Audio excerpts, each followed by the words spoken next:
Hello everyone and welcome back to our YouTube channel Savvy Forensics. So friends, आज के इस video में हम बात करने वाले हैं कुछ इंपॉर्टेंट क्वेश्चंस के बारे में। ये बेसिकली जो आपकी चैप्टर वाइज क्वेश्चन सीरीज चल रही थी उसी का 5th पार्ट है, जहां पर हम बात करने वाले हैं फोरेंसिक बैलिस्टिक्स के कुछ क्वेश्चंस को। बेसिकली जो फोरेंसिक बैलिस्टिक्स वाला पोर्शन है वो ऑलरेडी हम बहुत ही डिटेल में डिस्कस कर चुके हैं। उसके सारे वीडियोस एक पूरी प्लेलिस्ट में अवेलेबल हैं, अप्रॉक्स 60 वीडियोस हैं उसमें, तो उन वीडियोस को ज़रूर से देख लीजिएगा। अगर आप वो सारे वीडियोस को देख के जाएंगे तो आपके एग्जाम में बैलिस्टिक्स के जो भी क्वेश्चंस होते हैं वो आप एक भी गलत करके नहीं आएंगे। तो सारे क्वेश्चंस आप वहाँ से आपको कहीं ना कहीं उन वीडियोस में कहीं ना कहीं आपको उनके आंसर ज़रूर से मिलेंगे। ठीक है, सो अभी यहाँ पर आज हम जो क्वेश्चंस करने वाले हैं उसी पर बेस्ड हैं, तो जल्दी से स्टार्ट कर लेते हैं। लेकिन उससे पहले आप सभी से एक रिक्वेस्ट कि इस वीडियो को सभी के साथ में शेयर कर दीजिएगा ताकि सभी तक ये वीडियो पहुँच सके और जो भी नेट की प्रिपरेशन कर रहे हैं वो लोग अपने नेट की प्रिपरेशन को और ज़्यादा इन्हांस कर सकें। अभी यहाँ पर अपने अगर हम फर्स्ट क्वेश्चन की बात करें तो पहला क्वेश्चन आपके सामने है, in which year Indian arms enacted. So Indian arms जो है, इंडियन आर्म्स एक्ट जो है, ये किस ईयर में इनैक्ट किया गया था? तो करेक्ट आंसर हो जाएगा ऑप्शन नंबर बी, 1959 में इंडियन आर्म्स एक्ट को इनैक्ट किया गया था। नेक्स्ट क्वेश्चन की बात करें, क्वेश्चन नंबर 2, तो यहाँ पर पूछा गया है, which one of these is not considered as action mechanism in fire arm. So अगर हम सबसे पहले तो समझ लेते हैं कि एक्शन मैकेनिज्म क्या होता है। सो जितने भी फायर आर्म्स होते हैं उन फायर आर्म्स में फायरिंग करने के लिए एक फायरिंग मैकेनिज्म यूज़ करी जाती है जिसको हम बोलते हैं एक्शन। अब जो एक्शन होते हैं ये आपके अलग अलग टाइप के होते हैं। अगर हम यहाँ पर बेसिकली समझें कि जो फायरिंग मैकेनिज्म है जिसको हम एक्शन बोल रहे हैं वो है क्या, एक्चुअली में वो है क्या। सो जब भी हमको फायरिंग करनी होती है तो फायरिंग करने के लिए जो आपकी कार्ट्रिज होती है, जो कि कार्ट्रिज केस में अवेलेबल होती है, उस कार्ट्रिज को अपनी पोजीशन तक लाने के लिए, अपनी पोजीशन का मतलब क्या हो गया, जो आपका बैरल फायर आर्म का जो बैरल वाला पोर्शन होता है उसका एक पार्ट होता है मजल एंड और एक पार्ट होता है आपका बैक साइड का जिसको हम बोलते हैं ब्रीच एंड। तो ब्रीच एंड तक आपका जो बुलेट है, जो आपकी कार्ट्रिज है, उसको वहाँ तक आपको लेके आना है और वहाँ पर आप जब लेके आएंगे तभी जब आप ट्रिगर को पुल करेंगे तो जो फायरिंग पिन होती है वो उसको हिट करती है एंड देन उसमें जो गैसेस रहती हैं वो प्रोड्यूस होती हैं, उसमें बर्निंग होती है, वो आगे का प्रोसीजर होता है पूरा। ठीक है, तो अब सिंपल सा मतलब ये है कि जो कार्ट्रिज है उस कार्ट्रिज को हमको उस पोजीशन तक लाना है। तो उस पोजीशन तक लाने के लिए जो चीज़ें यूज़ होती हैं, जो प्रॉपर मैकेनिज्म उसमें यूज़ होती है, उसी को हम बोलते हैं फायरिंग मैकेनिज्म, या फिर उसी में अलग अलग टाइप के एक्शन हम यूज़ करते हैं। तो वो अलग अलग टाइप के जो एक्शन होते हैं वो कौन से होते हैं? 4 तरह के मेजर होते हैं। पहला होता है आपका बोल्ट एक्शन, दूसरा होता है आपका पंप एक्शन, तीसरा होता है लिवर एक्शन, चौथा होता है सेमी ऑटोमेटिक एक्शन। अब जो सेमी ऑटोमेटिक एक्शन होता है उसको भी हम 3 तरह से क्लासीफाई करते हैं। उसमें भी पहला हो गया आपका ब्लो बैक एक्शन, दूसरा हो गया रिकॉइल ऑपरेटेड और तीसरा हो गया आपका गैस ऑपरेटेड। अब यहाँ पर जो मैंने बताया आपको पंप एक्शन, तो पंप एक्शन के भी अदर नेम होते हैं। एक हो गया आपका स्लाइड एक्शन, दूसरा हो गया आपका ट्रॉम्बोन एक्शन। ठीक है, तो अभी यहाँ पर जितने भी ये सारे के सारे आपके एक्शन हो गए। अब यहाँ पर अपने ऑप्शन से चेक कर लीजिए कौन सा एक्शन यहाँ पर अवेलेबल नहीं है। बोल्ट एक्शन होता है, पंप एक्शन होता है एंड सी भी आई थिंक कॉपी हो गए तो इसको आप हटा दीजिए।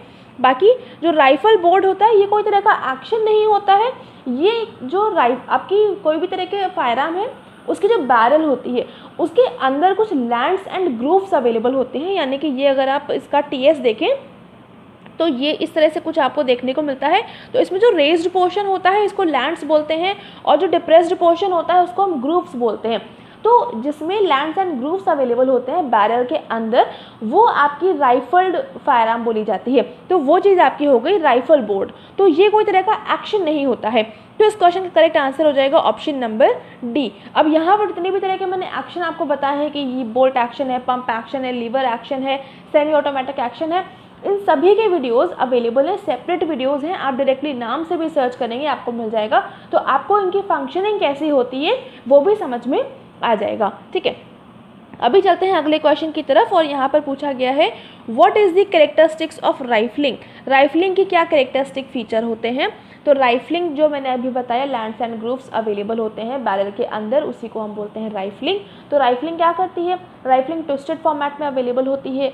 अब ये जो राइफलिंग होती है ये बुलेट को ग्रिप प्रोवाइड कराती है, बिल्कुल सही है। ये बुलेट को रोटेट करने में हेल्प करता है, ये भी बिल्कुल सही है। ये बुलेट की स्पीड बढ़ाने के लिए भी यूज़ होती है, ये भी बिल्कुल सही है। और ये जो होता है बुलेट को वॉबलिंग से बचाती है, ये भी बिल्कुल सही बात है। अब यहाँ पर वॉबलिंग क्या होता है, इसका आंसर आप लोग मुझे देंगे, क्योंकि वॉबलिंग क्या होता है ये ऑलरेडी मैं आपको करवा रखी हूँ, तो इस वजह से मैं यहाँ पर रिपीट नहीं करूँगी। आप लोग मुझे इसका आंसर बताएंगे और जो करेक्ट आंसर होगा वो कमेंट सेक्शन में पिन हो जाएगा, ठीक है। सो इस क्वेश्चन का करेक्ट आंसर हो गया ऑल ऑफ दीज, क्योंकि यहाँ पर जितने भी स्टेटमेंट दे रखे हैं ABC तीनों ही सही हैं। तो करेक्ट आंसर है ऑप्शन नंबर डी।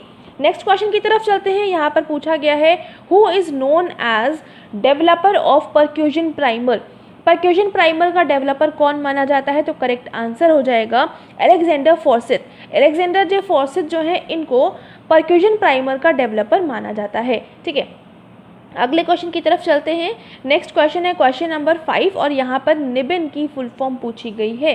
सो निबिन की फुल फॉर्म क्या होती है, निबिन की फुल फॉर्म होती है national integrated ballistic identification network. National integrated ballistic identification network. तो करेक्ट आंसर हो जाएगा option number C. And I think option number C and A दोनों ही सेम हो गए हैं, तो ज़रा आप ऑप्शन पे ज़्यादा मत जाइए। जो करेक्ट आंसर है वो यहाँ पर लिखा हुआ है, तो आप इसको देख लीजिएगा, क्योंकि ऑप्शन कुछ जो है यहाँ पर मैच कर गए हैं, तो वो थोड़ा सा गलत हो गया है। अभी आगे चलते हैं। नेक्स्ट क्वेश्चन है क्वेश्चन नंबर 6। यहाँ पर पूछा गया है what are the feature which is considered while measuring the range of fire. जब फायरिंग की रेंज हमको मेज़र करनी होती है तब कौन सा ऐसा फीचर होता है जिसको हम कंसीडर करते हैं। तो यहाँ पर मजल पैटर्न। मजल पैटर्न क्या होता है, जब हम फायरिंग करते हैं तो अगर कॉन्टैक्ट शॉट अवेलेबल है तो वहाँ पर जो आपकी फायर आर्म होती है उसका जो बैरल होती है, बैरल का जो मजल एंड होता है, जब वो आपके जो भी टारगेट है उसके कांटेक्ट में होता है, बिल्कुल क्लोज कांटेक्ट में होता है, तो जो मजल एंड होता है उसका जो भी पैटर्न होता है वो उस पर इम्प्रिंट हो जाता है। तो इससे जो है आप फायरिंग की रेंज पता कर सकते हैं। तो ये आपका हो जाएगा ऑप्शन ए भी सही है। सेकेंड अगर हम बात करें वैड पैटर्न की, तो जो वैड्स होते हैं, वैड क्या होते हैं, जो भी शॉट गन्स होते हैं, तो उसमें हर एक पार्टिकल को, यानी कि जैसे कि आपके उसमें कुछ पाउडर है, कुछ उसमें पैलेट्स हैं, कुछ चीज़ें हैं, तो उसको अपनी पोजीशन पर लगाने के लिए, उसको अपनी पोजीशन पर होल्ड करने के लिए कुछ पेपर के चीज़ें यूज़ करी जाती हैं, पेपर का मटेरियल यूज़ करा जाता है, जिसको हम बोलते हैं वैड।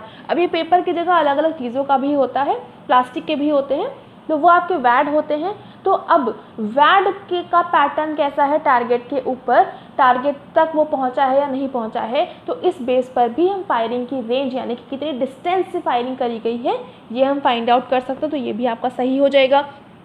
अब यहाँ से आप दो चीज़ें समझ सकते हैं, एक तो कि आपका ऑप्शन नंबर ए और ऑप्शन नंबर बी दोनों सही हैं, और आपके सामने एक ऑप्शन है ऑल ऑफ दीज का, तो सीधी सी बात है करेक्ट आंसर आपका हो जाएगा all of these.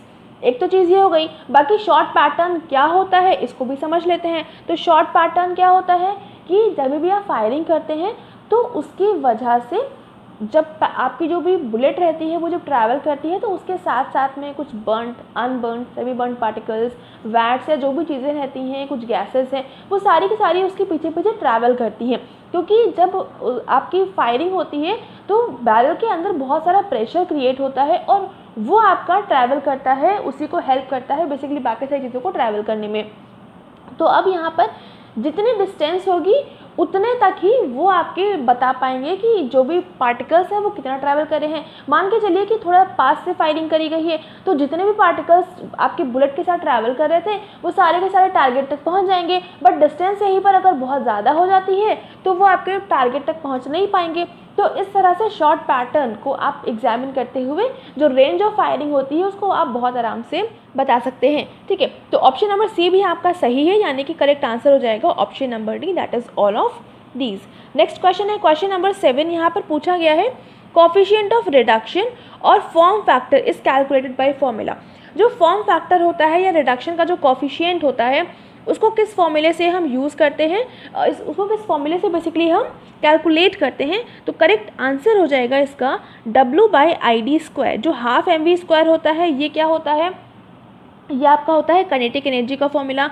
Half GT² जो है ये भी आपका ग्रेविटेशन के कंडीशन में यूज़ करा जाता है, तो ये भी आपका नहीं हो सकता। करेक्ट आंसर क्या हो गया, W/ID², जहाँ पे जो W है वो बुलेट का वेट है, I जो है वो फॉर्म फैक्टर है और D जो है वो डायमीटर है।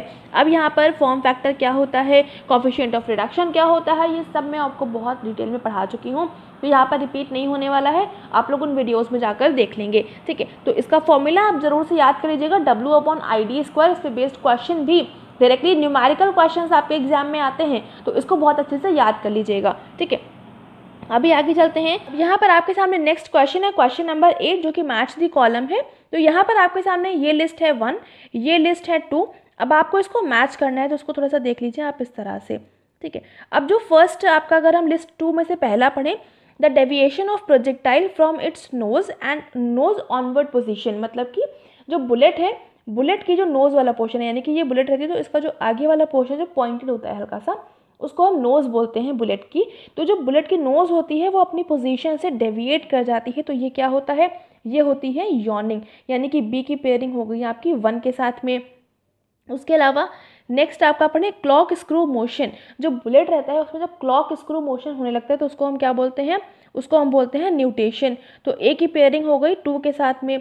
नेक्स्ट क्या है, it is the backward movement of a fire arm, जब फायर आर्म में बैकवर्ड मोशन होता है, जब अब फायरिंग करी जाती है तो उसको हम क्या बोलते हैं, उसको हम बोलते हैं रिकॉइलिंग। तो डी की पेयरिंग हो गई 3 के साथ में। अब बचा क्या, एक ही बचा है, तो यानी कि सी की पेयरिंग 4 के साथ में हो गई, the backward sucking of projectile, जो प्रोजेक्टाइल की बैकवर्ड सकिंग होती है उसको क्या बोलते हैं, उसको हम बोलते हैं ड्रैग। तो डी की पेयरिंग हो गई 4 के साथ में।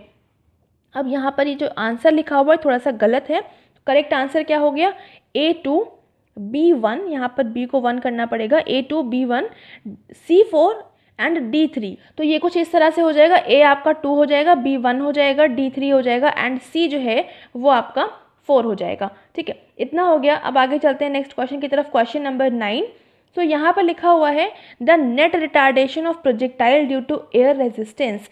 सो नेट रिडक्शन क्या होता है, नेट रिटार्डेशन क्या होता है प्रोजेक्टाइल का एयर रेजिस्टेंस की वजह से, तो वो होता है AV⁴N। तो करेक्ट आंसर है ऑप्शन नंबर सी। अब यहाँ पर जो A है और जो N है वो कांस्टेंट है और वो डिपेंड करता है जो भी बुलेट है उसकी वेलोसिटी कितनी होगी। तो यहाँ पर टोटल 10 क्वेश्चन है, इनको हमने डिस्कस किया है, उम्मीद करती हूँ आपको समझ में आया होगा। बट फिर भी कोई डाउट रह जाता है तो आप कमेंट सेक्शन में लिख सकते हैं, उसका रिप्लाई आपको डेफिनेटली मिल जाएगा। बाकी ये वीडियो पसंद आ रहा है तो लाइक ज़रूर से कर देंगे, बाकी अपने फ्रेंड्स के साथ में ज़रूर से शेयर कर दीजिएगा ताकि उन तक भी ये वीडियोस पहुंच सके। और जल्दी ही आपने नेक्स्ट वीडियो में मिलेंगे और सारे क्वेश्चंस के साथ में, जो कि आपके नेट के एग्जाम में आपको बहुत ज़्यादा हेल्प कर जाएंगे।